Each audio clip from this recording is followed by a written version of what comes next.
Olá, seja bem-vindo, seja bem-vinda à palestra virtual Como Fazer um Resumo segundo a ABNT NBR 6028 de 2003.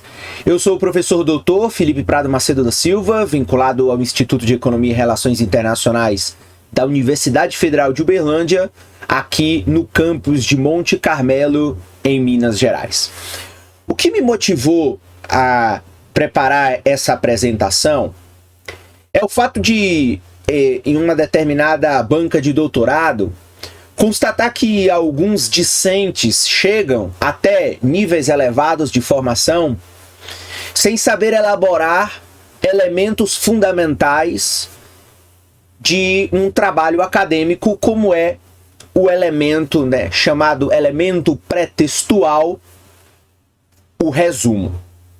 Então, seja um aluno de graduação que está elaborando lá um TCC ou uma monografia, seja um aluno de mestrado que está elaborando a sua dissertação, ou um aluno de doutorado que está elaborando a sua tese, é fundamental compreender os princípios desta regra que existe no que tange à elaboração de um resumo acadêmico.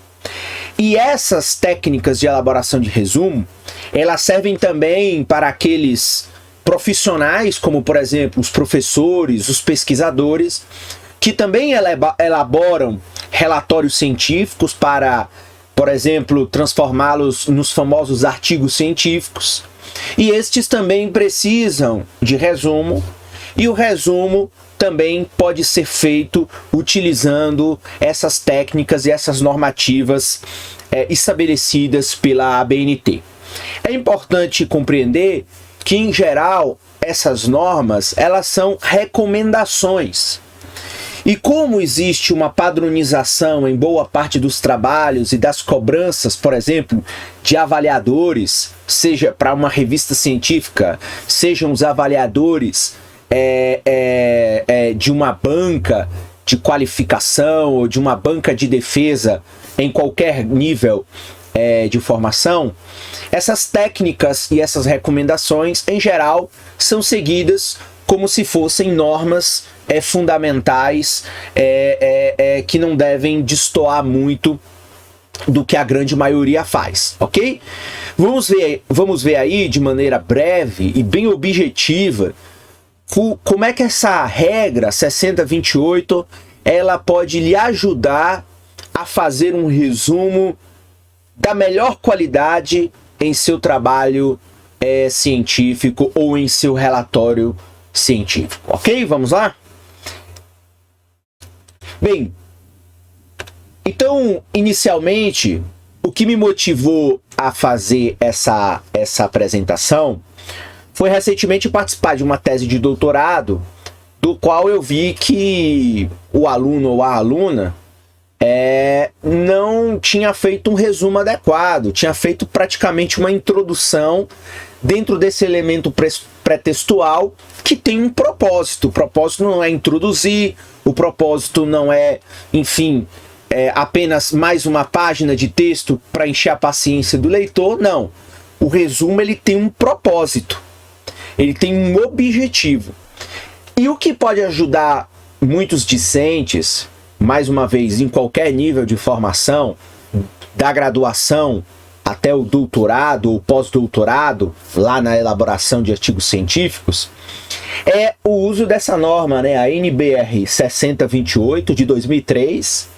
É um documento de 2 páginas, em que define alguns elementos fundamentais para um resumo. Então, o objetivo dessa norma é estabelecer os requisitos para a redação e a apresentação de resumos. Então, até hoje ela ainda está em vigor, não ocorreram alterações nesta regra, portanto é nela que nós vamos basear nossa apresentação e, consequentemente, eu vou lá, a partir de agora, citar quais são os pontos da norma em que nós devemos dar um pouco mais de atenção quando elaborarmos o nosso resumo, ok? Pois bem, como é a organização do resumo em um trabalho acadêmico, ou até mesmo, por exemplo, quando a gente faz um artigo científico, né? Eu estou usando como exemplo aqui sempre um resumo de minha dissertação de mestrado, uma dissertação que foi premiado, então ela tem uma certa qualidade, e eu utilizei na época, tanto na minha dissertação como na minha tese, eu utilizei essa regra para tentar elaborar o meu resumo segundo as normas da ABNT. Então, desde o mestrado, eu já tinha conhecimento dessa normativa e sempre fiz uso dessa normativa, e hoje, basicamente, essa normativa ela já está incutida na minha mente, que naturalmente eu sei elaborar um resumo sem precisar consultá-lo. Então, à medida que você for usando, vai ficando cada vez mais fácil para você compreender e elaborar um resumo segundo as sugestões dessa norma. É claro que na primeira vez em que você for elaborar a partir dessa norma, você pode sentir talvez algum grau de dificuldade, mas à medida que você for fazendo mais trabalhos acadêmicos e mais artigos científicos, isso vai se tornando natural. Você incorpora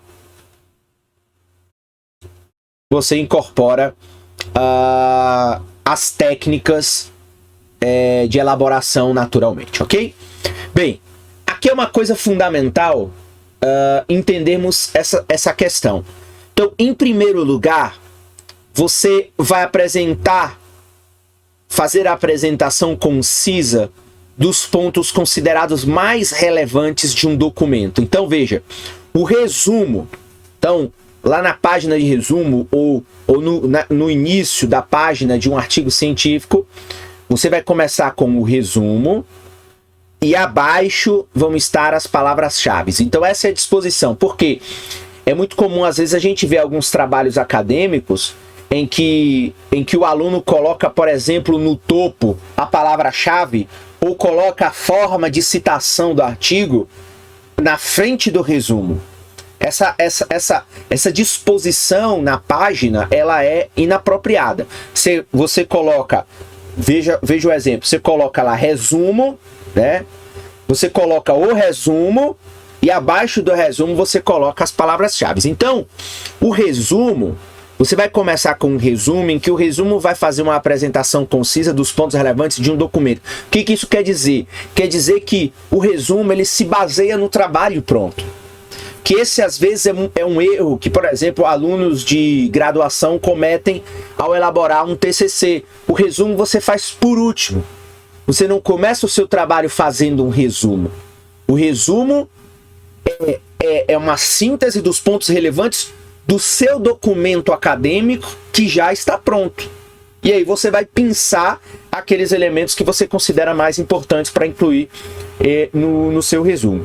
E em seguida, você tem a palavra-chave, que é a palavra representativa do conteúdo do documento. Então, você às vezes vai selecionar lá palavras-chave para colocar como palavras que representem o que o conteúdo do documento ele tem.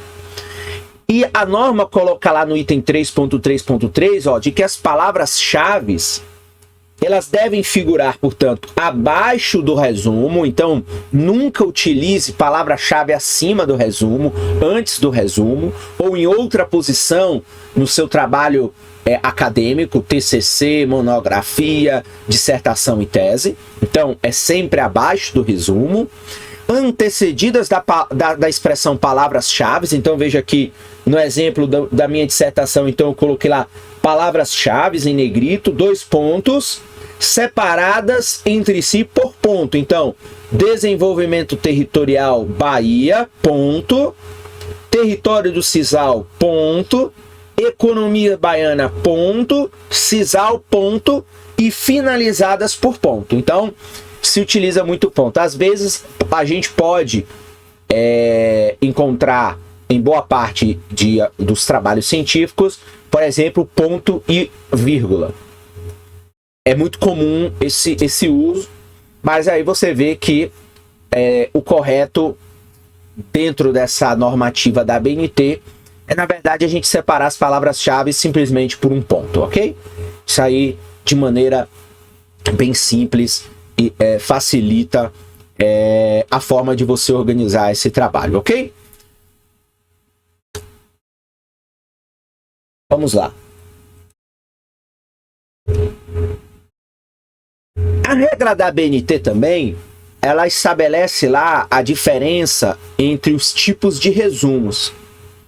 Então você tem lá no item 2.3 o chamado resumo crítico, então que é o resumo redigido por especialistas com análise crítica de um documento, também chamado de resenha, e quando analisa apenas uma determinada edição entre várias, denomina-se recensão. Item 2.3. O que acontece? Os resumos críticos, normalmente, eles não são utilizados em trabalhos acadêmicos, ok? O resumo crítico, por exemplo, você fez lá a sua tese de doutorado, o resumo crítico pode ser um resumo que você envia, por exemplo, para um jornal fazendo uma síntese, ou como diz aí, uma resenha, ou outra pessoa fazendo isso, né, um terceiro fazendo um resumo crítico sobre o seu trabalho e, por exemplo, publica num jornal. Então isso é muito comum, por exemplo, no lançamento de um livro, em uma tese de doutorado que você quer levar um pouco da informação que você conseguiu construir na sua tese de doutorado, por exemplo, para um veículo de comunicação. Então a linguagem ela é diferente.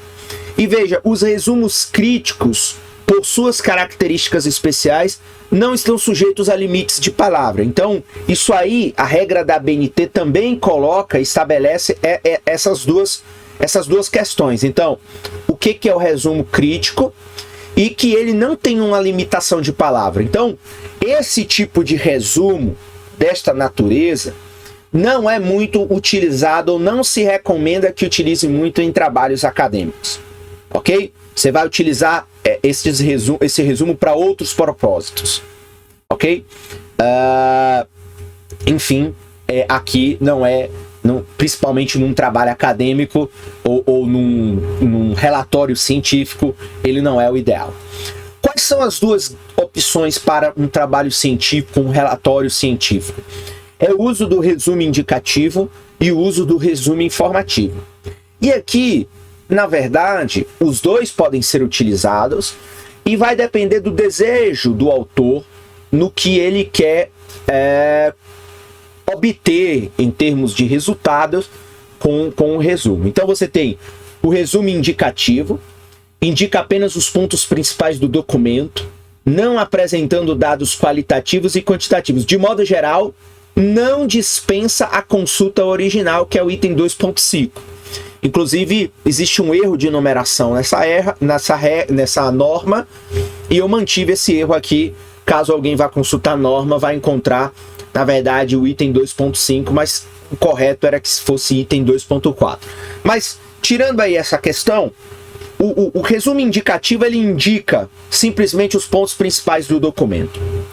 Eu acho, e tenho usado esse tipo de resumo mais adequado em artigos científicos. Por quê?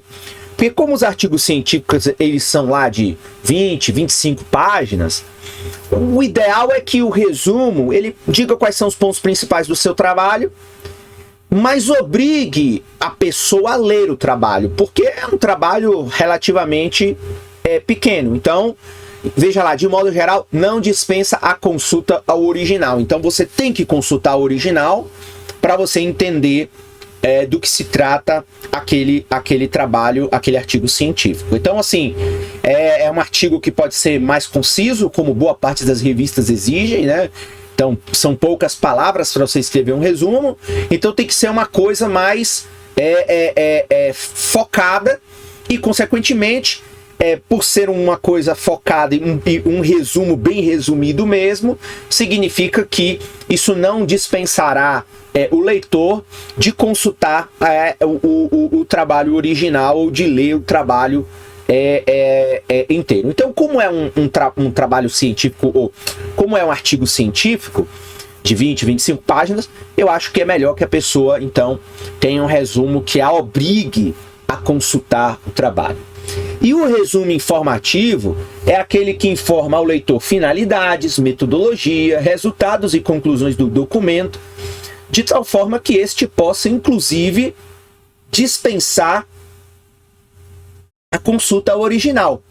E aí, aqui, a minha sensação, que é o item 2.6 da norma, é de que é um resumo mais adequado para trabalhos acadêmicos e relatórios técnicos científicos. Ou seja, se você pegar lá uma tese de doutorado de 200 páginas, enfim, uma tese cheia de elementos teóricos, enfim, pesquisa de campo, cabe um resumo mais robusto. Então, de você falar qual foi a finalidade do trabalho, quais foram as metodologias utilizadas, quais foram os resultados e as conclusões encontradas.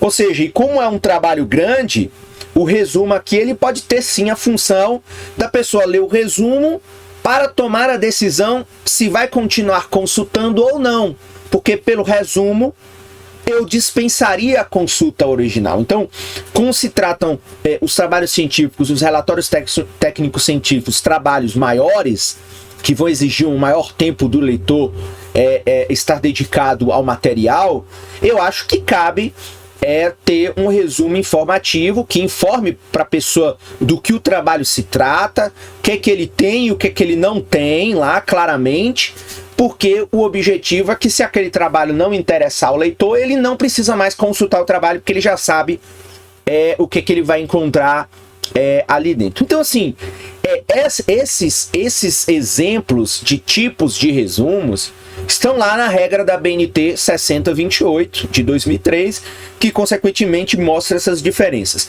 E aí eu coloquei aqui a sinalização de que, consequentemente, quando a gente estiver falando de um resumo acadêmico, seja para um artigo científico, seja para um trabalho acadêmico ou para um relatório técnico científico, eu acho que, pela minha experiência, o resumo indicativo e o resumo informativo são as duas melhores opções.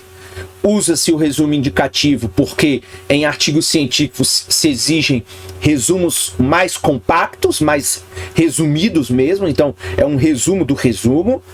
E os resumos informativos em trabalhos acadêmicos, relatórios técnicos científicos, que você pode gastar mais página fazendo, pode gastar mais palavras usando, elaborando o seu texto, eu acho que o resumo informativo ele fica mais adequado e ele também ajuda o leitor a determinar se o leitor vai continuar aquela leitura, enfim, que vai dispensar que vai necessitar muito tempo, ou se ele vai dispensar aquela leitura e vai economizar o tempo dele. Então, fundamentalmente, essas são os tipos de resumos que a regra da BNT estabelece. E é importante que você tenha essas diferenças claras na sua cabeça, porque em cada momento você pode utilizar uma dessas técnicas.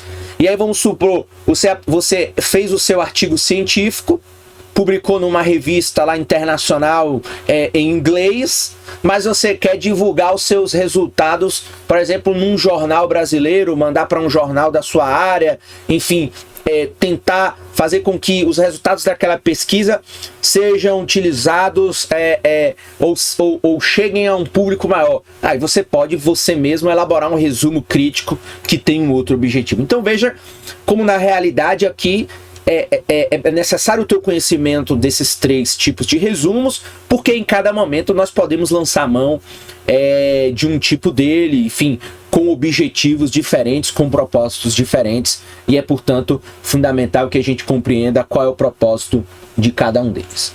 Pois bem, agora vamos para a norma, e mais uma vez eu uso como exemplo o resumo da minha dissertação de mestrado. Foi uma dissertação que ganhou um prêmio do Banco do Nordeste, então, na época foi um trabalho considerado de qualidade, enfim, reconhecido por um prêmio dentro da temática dele. E eu já utilizei na época, em 2012, essas técnicas da regra da ABNT para fazer esse meu resumo. Então vamos lá. Como é que eu elaboro então um resumo acadêmico?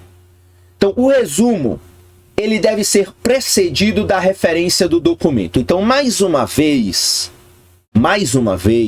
resumo se faz no final do trabalho. Resumo é uma das últimas coisas que você faz no seu trabalho acadêmico. Ah, mas por que você está falando isso, que isso é tão óbvio? Não é. A gente às vezes escuta de estudantes, e eu que tenho orientações, enfim, que a gente ajuda estudantes, principalmente na graduação, a elaborarem trabalhos, seus primeiros trabalhos acadêmicos. Às vezes você ouve do estudante ele querer fazer o resumo, ele querer fazer a introdução antes de elaborar o trabalho. Então não se faz isso. Você primeiro faz o trabalho, por isso que é Isa, o rumo deve ser precedido da referência do documento, ok? Então, o resumo, a fonte do seu resumo é o seu trabalho. Então, se a gente tivesse que colocar lá, qual é o seu resumo nasceu de onde? Nasceu da referência do seu documento. Você vai fazer a consulta, aquele documento que você elaborou e vai utilizar dessa maneira. 3.3. O resumo deve ser composto de uma sequência de frases concisas. Então não é para fazer firula linguística. O resumo ele tem que ser conciso. Você já tem que ir no ponto. O ideal é com a menor quantidade de palavras possíveis. Deve usar frases afirmativas. Evite aquele negócio de sujeito oculto, então, verbo antes de sujeito. Não, utilize frases afirmativas e diretas.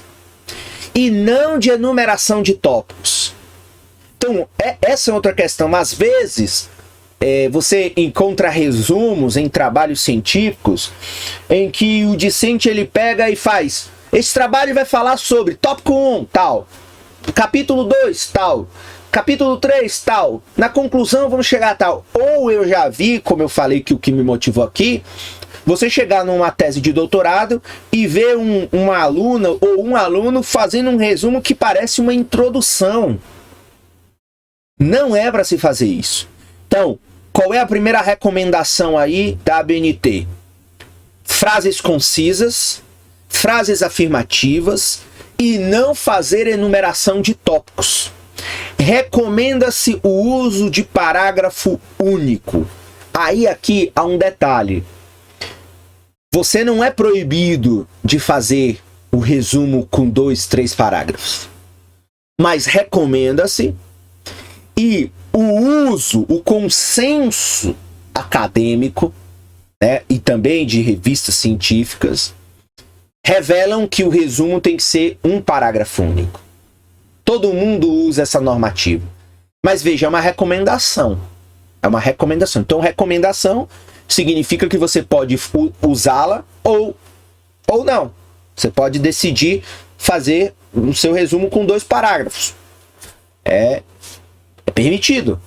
Mas boa parte, ou se não a 99,9% dos trabalhos acadêmicos e dos relatórios técnicos científicos utilizam um resumo com um parágrafo. Então, é uma recomendação que já virou um consenso, enfim, mundial, ok?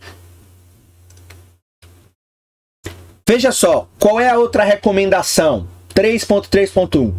A primeira frase deve ser significativa, explicando o tema principal do documento. Aí, na sequência, você vai indicar a informação sobre a categoria de tratamento, memória, estudo de caso, análise de situação e etc. E a última recomendação nesse sentido é: deve-se usar o verbo na voz ativa e na terceira pessoa do singular. Então, voz ativa e terceira pessoa do singular. Lembrando que o tempo verbal aqui também é de que você já elaborou o trabalho. Então veja, quando você faz um projeto de pesquisa, você utiliza os verbos, né? Nós realizaremos, nós executaremos, né? Pesquisaremos. Quando você faz o resumo, o seu trabalho já está na sequência, ele já está pronto, ele já está feito.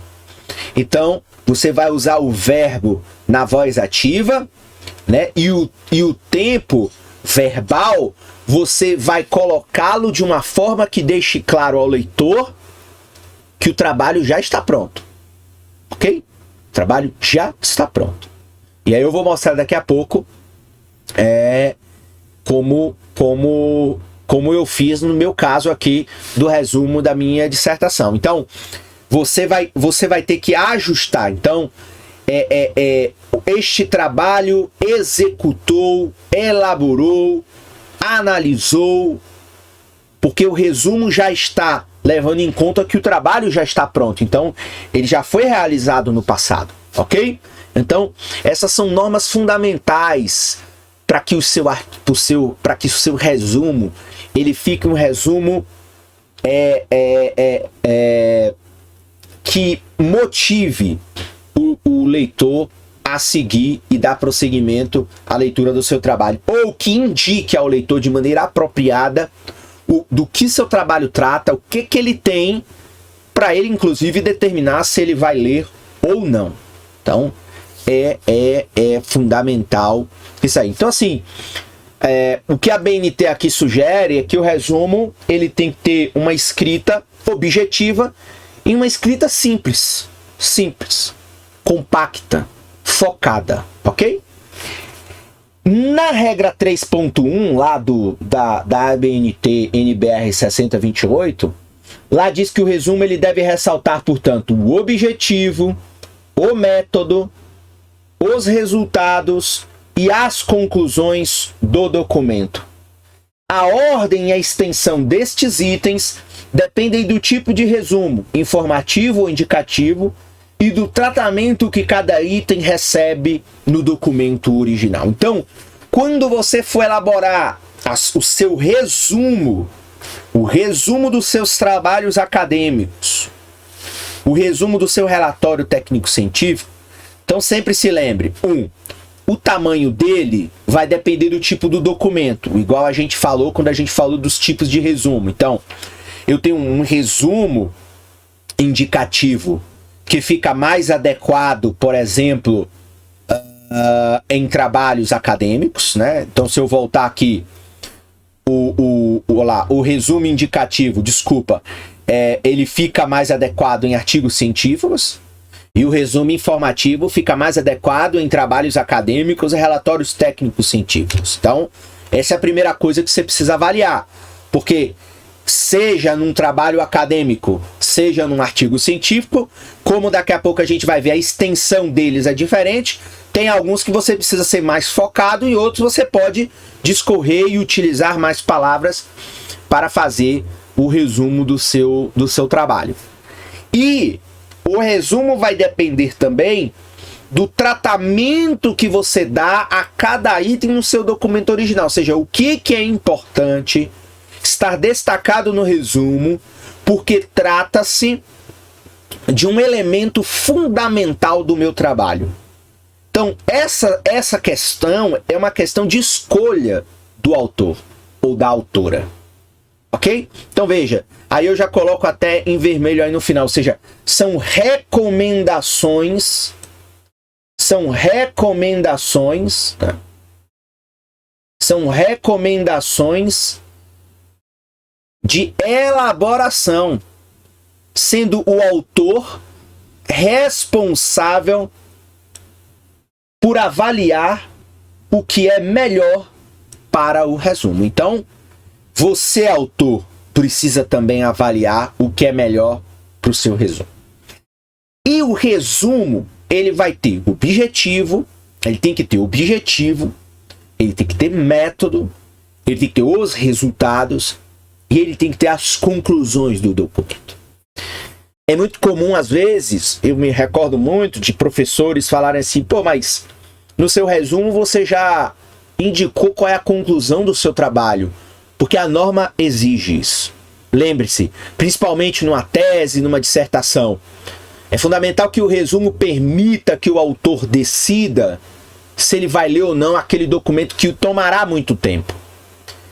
Então, os resultados e as conclusões devem estar no resumo, ainda que possa parecer que você não está criando um certo suspense sobre os resultados. Pode parecer assim, o cara não vai ler o meu trabalho e aí ele não vai nem chegar nas considerações finais, mas não, aqui não, a ideia não é essa. A ideia aqui é seguir um método, permitindo com que o seu resumo revele o que o seu trabalho tem, que método o seu trabalho utilizou e quais os resultados e as conclusões que ele chegou. Então, ainda que possa parecer estranho para alguns avaliadores, mas essa é a normativa o ideal é que a gente siga ela, ok?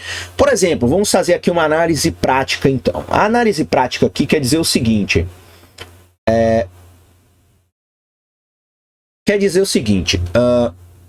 neste resumo aqui, é um trabalho meu de economia regional, desenvolvimento econômico, é que, veja, eu começo com o objeto, né? Como é um trabalho de desenvolvimento territorial que tem, assim, um viés geográfico, eu quero indicar qual é o objeto do meu estudo, onde esse objeto fica, o que ele é, porque se um autor do Acre lê, ele não vai entender o que é isso. Se um autor, se um leitor do Acre, né, ou se um leitor de Portugal ou de Moçambique lê, ele vai se perguntar onde é que é isso. Então eu já deixo claro no meu resumo de que objeto eu estou estudando, qual é o meu objeto de estudo. Estabeleço aqui o problema, né? O problema do trabalho. Qual é o objetivo do trabalho para solucionar este problema? O objetivo. Os métodos que eu utilizei, e aqui no meu resumo eu optei por estabelecer poucas palavras sobre os métodos, ok? Sobre o método, até porque são métodos já conhecidos e consolidados, mas lá na introdução eu vou discorrer um pouco mais sobre os métodos, mas aqui eu indico o que eu utilizo de método, qual é a minha perspectiva teórica utilizada, para deixar claro já ao leitor qual é a leitura acadêmica que eu vou utilizar, e no final eu coloco os resultados e as conclusões do trabalho. Ok? Então veja como eu desço. Então veja, eu começo o seguinte, este trabalho tem como objeto de estudo o território do sisal. Então, frase significativa, frase concisa, frase afirmativa. Sem firula, sem muitas vírgulas, sem muitas coisas que vão dificultar a leitura. É objetivo, então, este trabalho tem como objeto de estudo o território do sisal. Ponto. Aí você vai se perguntar, mas onde é? Localizado no semiárido da Bahia, o território do sisal abrange 20 municípios: Araci, Barrocas, Biritinga, Candial, Cansanção, Conceição do Cuité, Ixu, Itiúba, Lamarão, Monte Santo, Queimadas, Retirolândia, São Domingos, Quinjingue, Nordestina, Santa Luz, Serrinha, Teoflândia, Tucano e Valente. Por que você optou por colocar aí? Porque eu quero deixar claro qual é o objeto de estudo desse trabalho. Então esse trabalho está tratando do território do sisal. Mas o que é o território do sisal? O território do sisal é composto por 20 municípios. Esse. Mas onde é que eles ficam? No semiárido da Bahia. Então já estabeleci o meu objeto de estudo. Então, uma pessoa que não esteja interessado em ler um trabalho sobre o semiárido da Bahia, aqui o resumo já diz para ela do que se trata. Eu não vou falar aqui de São Paulo, eu não vou falar do Rio, eu não vou falar da Alemanha, eu não vou falar do Japão, eu não vou falar da China. Eu vou falar sobre um território na Bahia. E aqui eu estabeleço algumas questões que é o que vai levar ao problema. Então veja, no território do sisal, desde 1960, a sociedade civil se organizou e promulgou diversas experiências de sucesso. Além do mais, o território do sisal foi constituído a partir da indução das recentes políticas de desenvolvimento territorial. Mas, aí agora vem um problema. Após 10 anos da adoção do enfoque territorial, o território do sisal continua com pobreza, exclusão social e baixo dinamismo econômico. Esse é o problema. Pergunta: por que, apesar da forte atuação dos atores sociais e de instituições locais ou sociedade civil organizada, e de sua eleição como território de políticas públicas, o território do Sisal continua apresentando alguns dos piores indicadores econômicos e sociais da Bahia e do Brasil. Então esse é o problema do trabalho. Quero entender por que um território, do qual eu já especifiquei qual é, continua pobre, continua excluído, continua sem crescimento econômico, mesmo tendo capital social, mesmo tendo participação, instituições, experiências incríveis e reconhecidas internacionalmente, e mesmo participando de várias políticas públicas de desenvolvimento do meio rural. Por que este lugar continua pobre? Está claro qual é o problema. Ok? Então o leitor já enxergou qual é a questão que eu quero analisar. Então veja, o objetivo agora do trabalho. Para responder a tal pergunta, este trabalho tem como objetivo geral analisar como a sociedade civil no território do Sisal organizou-se e foi capaz de estabelecer experiências coletivas e compreender por que, apesar disso, o território continua apresentando alguns dos piores indicadores socioeconômicos da Bahia e do Brasil. Então, o objetivo. O método, como eu falei, aqui eu não quis dar um tratamento maior ao método. Isso é uma questão de opção. Então, como eu falei anteriormente, o tamanho do seu objeto, problema, objetivo, se você vai, por exemplo, eu não achei necessário eu colocar aqui no meu resumo quais foram os meus objetivos específicos. Eu tinha nesse trabalho 4 ou 5 objetivos específicos, eu optei por não colocar. Então existe sim essa margem de manobra para que o autor, dono do seu trabalho, possa decidir o que ele considera mais necessário e relevante para incluir neste resumo.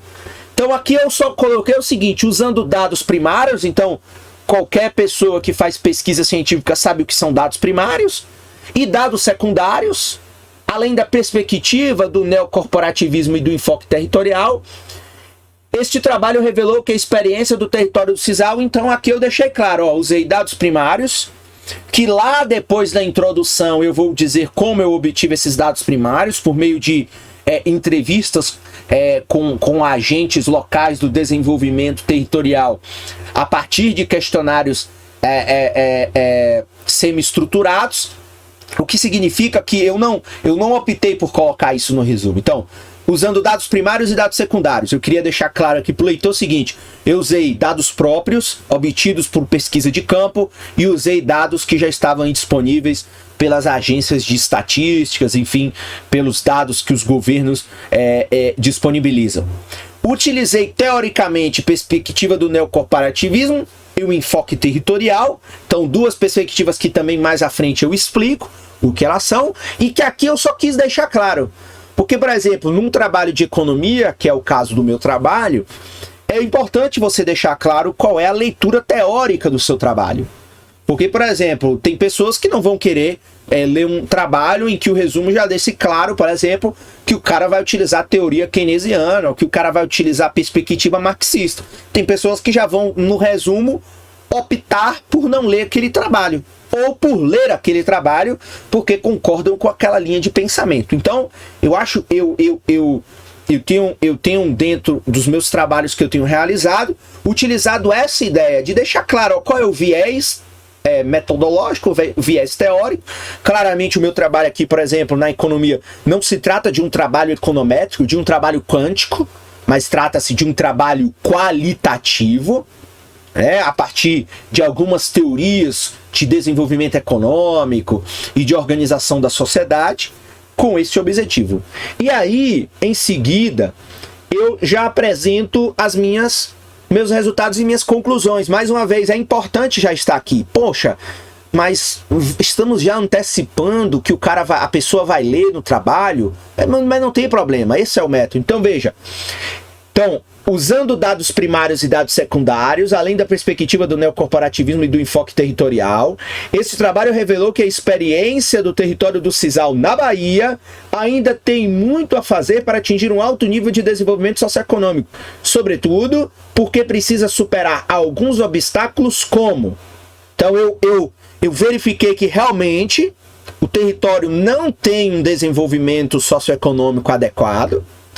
E a conclusão é, precisa superar alguns obstáculos, como a dependência econômica das prefeituras municipais, o fenômeno natural da seca, que ainda permanece por ser semiárido, a decadência da cadeia produtiva do sisal, a dicotomia entre o urbano, cidade, e o rural campo, e os excessivos conflitos abertos e fechados que dificultam a coesão social. Então, essas foram as minhas conclusões.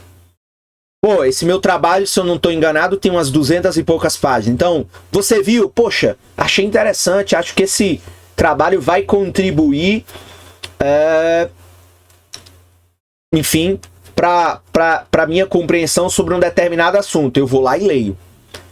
Se no resumo, que já mostra qual é o objeto, que pode não te interessar, qual é o problema, que talvez pode não te interessar, qual é o objetivo, que talvez pode não te interessar, quais são os métodos, que também pode talvez não te interessar, e os resultados, que você vai dizer, não, eu não quero ter ciência desses resultados, o resumo, por ser um resumo completo, né, permite a pessoa que lê o resumo decidir não fazer a leitura do trabalho.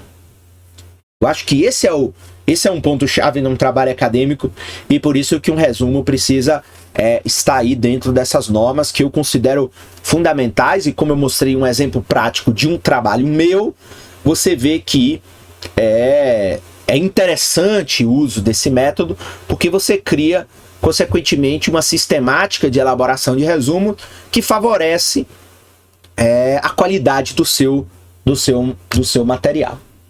E o que evitar em um resumo acadêmico? O que é que deve se evitar? A regra da ABNT coloca 2 pontos que você deve evitar em um trabalho acadêmico. Então veja, evite símbolos e contrações que não sejam de uso corrente. Então, se você vê lá o meu resumo, não tem sigla, não tem símbolos e não tem contrações. Ok? Porque o ideal é que num resumo não tenha isso. É o que deve se evitar. E deve-se evitar fórmulas, equações, diagramas que não sejam absolutamente necessários.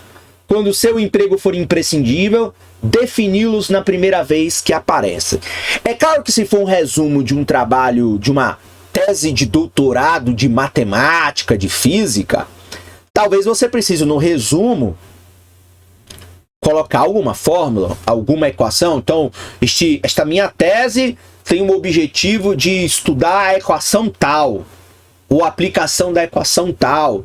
Então, o uso de fórmulas, o uso de equações, o uso desse tipo de expressões matemáticas, só devem ser utilizadas se forem imprescindíveis. Como aí está dizendo, o objeto do seu trabalho é aquela equação, por exemplo. Eu acho que é uma maneira de deixar isso bem claro.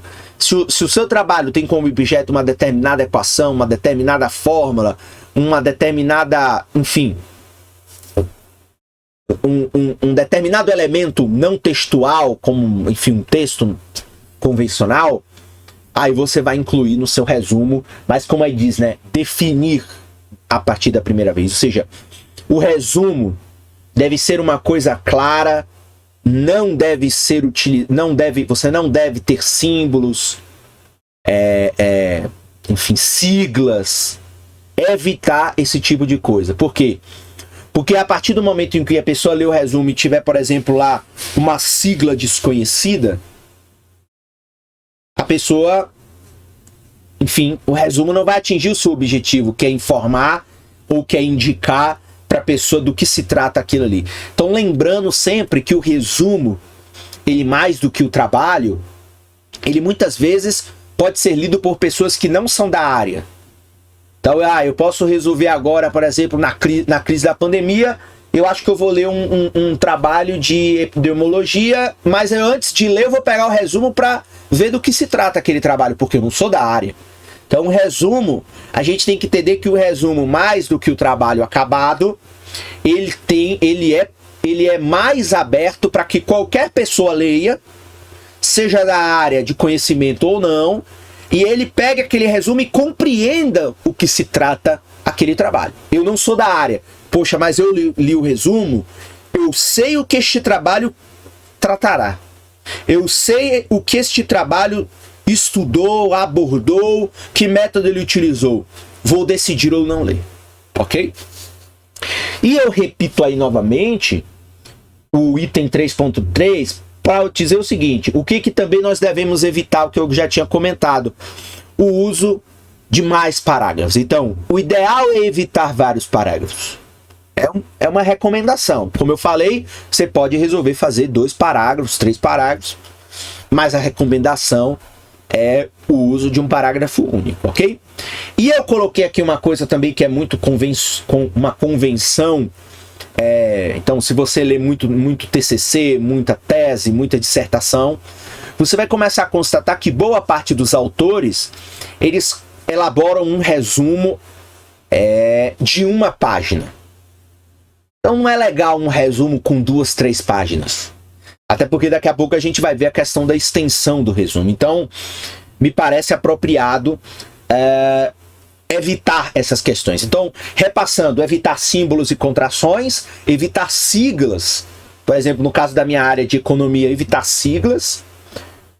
E se utilizar fórmulas, equações, diagramas que sejam indispensáveis, porque podem se tratar do objeto de estudo daquele trabalho acadêmico, então você coloca no resumo, mas o seu emprego precisa ser indispensável e você define eles. Então, utilizamos esta fórmula, esta equação, com este propósito, e eles significam isso, significa aquilo, ou seja, você já deixa claro no seu resumo do que se trata. Evitar o uso de mais de um parágrafo, então um parágrafo inteiro, né, sem quebra, inteiriço, e utilize o seu resumo em uma página, aí fica bem apresentável dentro não só das regras da norma da ABNT, mas também aí dentro das convenções do uso que a grande maioria dos acadêmicos realizam no Brasil e no mundo, ok?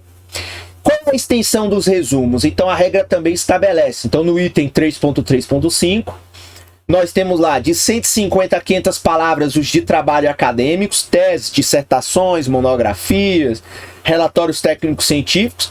Veja que este meu resumo aqui, que eu apresentei, da minha dissertação de mestrado em economia, eu tenho aqui 285 palavras. Então eu poderia, talvez, né, olhando agora posteriormente, eu poderia ter utilizado mais algumas palavras. Eu optei por não utilizar na época, mas eu poderia talvez ter dado um detalhamento um pouco maior nos métodos que eu utilizei, né? Então, usando dados primários a partir de 60 entrevistas com pessoas, enfim, detalhar, porque como a gente vê, você pode usar até 500 palavras, né? Dentro de um trabalho acadêmico é o recomendável no que tange um resumo para trabalhos acadêmicos e relatórios técnicos científicos, igual um relatório de pesquisa de um centro de pesquisa. Então, o ideal lá entre 150 e 500. Então, veja, tudo é uma questão de opção do autor, ok? Então, mais uma vez, existem recomendações, existem normas do que é melhor, mas, consequentemente, o autor vai escolher dentro daquelas normas o que utilizar, e nesse sentido não vai existir aquilo que é certo e aquilo que é errado, vai existir aquilo que você, como autor, julgar como fundamental, e claro, os resultados do seu trabalho, eles vão ser validados por quem vai ler, eles vão ser validados pela comunidade científica, que é o que vai determinar se realmente você conseguiu atingir aquele seu objetivo ou não. Dizem as 250 palavras os de artigo de periódicos, ok? Então veja, se eu pegar esta minha dissertação e transformar em um artigo científico, eu já vou ter que fazer ajustes no meu resumo, eu já vou ter que diminuir, eu já vou ter que ler e determinar o que eu vou cortar deste resumo, porque, por exemplo, ele está com 285 palavras, então ele já supera as regras gerais de artigos de periódicos científicos, né? Como são mais compactos, enfim, mais focados, isso é uma questão que você precisa levar em consideração, até porque, como os artigos de periódicos, eles passam por avaliação e passam por um editor que pode aprovar ou reprovar seu trabalho se você não seguir as normas, então você precisa ficar atento. Então veja, enquanto como trabalho científico eu poderia ter aumentado o meu resumo para detalhar mais algumas coisas, como metodologia, eu hoje acho que eu poderia ter melhorado essa metodologia, usado mais algumas palavras, mas se eu fosse utilizar este resumo como base para um artigo científico do meu trabalho baseado na minha dissertação, eu teria que, ao contrário de aumentar, eu teria que diminuir a quantidade de palavras para me adequar aí às regras dos artigos de periódicos. E de 50 a 100 palavras, os destinados a indicações breves. Então veja como são as questões, ok? Bem, basicamente, essa é a normativa NBR 6028 de 2003, da ABNT. É uma regrinha, é uma normativa de 2 páginas, mas com, enfim, sugestões muito boas que podem lhe ajudar muito a melhorar o seu resumo. Então, sinta-se à vontade para assistir essa palestra quantas vezes achar necessário. Se você quiser, você pode procurar essa norma da ABNT no site da ABNT e pode inclusive comprar esta norma para ter esta norma se você julgar necessário. Nós passamos aqui pelos principais pontos dessa norma e, consequentemente, a ideia aqui é ajudar para que você possa ter um entendimento melhor e lógico. O mais importante aqui é que esse tipo de normativa que modifica a nossa forma de escrita, as nossas técnicas, é igual matemática. Quanto mais você fizer resumos, quanto mais você utilizar elas, mais você vai incorporar mentalmente os seus propósitos e, consequentemente, vai chegar em um determinado momento onde você vai utilizar essa regra de maneira praticamente automática. Se você tem alguma dúvida, quer tirar alguma sugestão, quer compartilhar alguma crítica, algo, você pode mandar aí um e-mail para o meu e-mail institucional, que é o filipe.prado@ufo.br. É isso, muito obrigado e um abraço e até a próxima.